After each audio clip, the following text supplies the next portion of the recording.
মেঘ এটা তো খুব ফ্রাস্ট্রেটেড। ও আমাকে প্রতিদিন বলে আসলে কি হচ্ছে কি, মানে আগে তো একটা কিছু দেখতাম যে 1 মাসের পিছাচ্ছে কিছু একটা, এখন তো কোনো কিছুই নাই, কার সাথে কথা বলবো।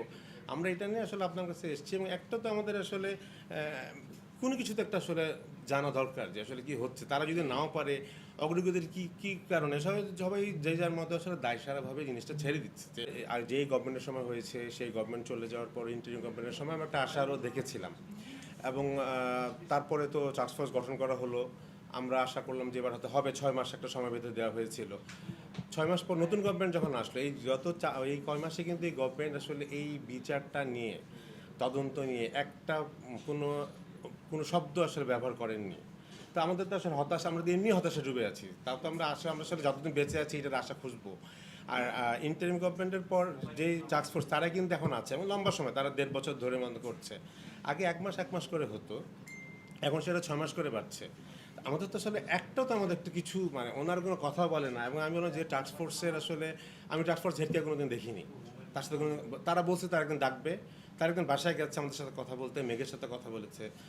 তো কিন্তু তারপরে তার সাথে আমার জীবনে কোনো দিন দেখা হয় না। তাকে যখন বলবে কোনো কথা যে পিবি ডিজিজি, ওনাকে বলবো যে আসলে কী করছেন, এটা জানার অধিকার আমাদের আছে। এবং আসলে মেঘ এটা তো খুব ফ্রাস্ট্রেটেড। ও আমাকে প্রতিদিন বলে আসলে কি হচ্ছে কি, মানে আগে তো একটা কিছু দেখতাম যে 1 মাসের পিছাচ্ছে কিছু একটা, এখন তো কোনো কিছুই নাই, কার সাথে কথা বলবো।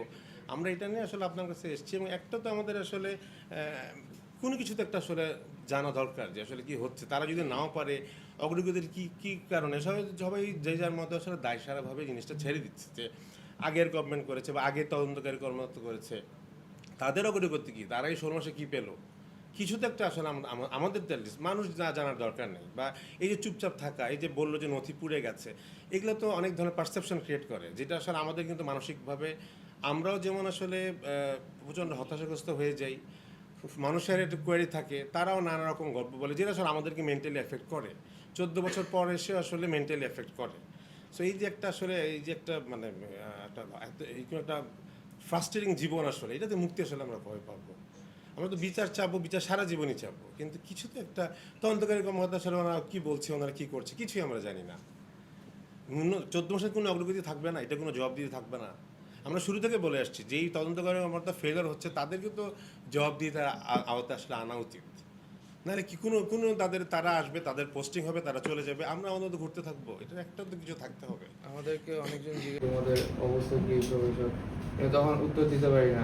অনেকজন বলে যে উত্তর দিতে পারি না, মানে আমাদের কোনো অ্যান্সারই থাকে না। এখন আমরা জানিও না কিছু কি চলতেছে, আমাদেরকে জিজ্ঞেস করে। মানে আসলে মানে জিনিসটা আসলে মানে ওরা জানার বিষয় না, আমরাই তো কিছু জানি না। এখন ওদেরকে কেমনে অ্যান্সার দিবে?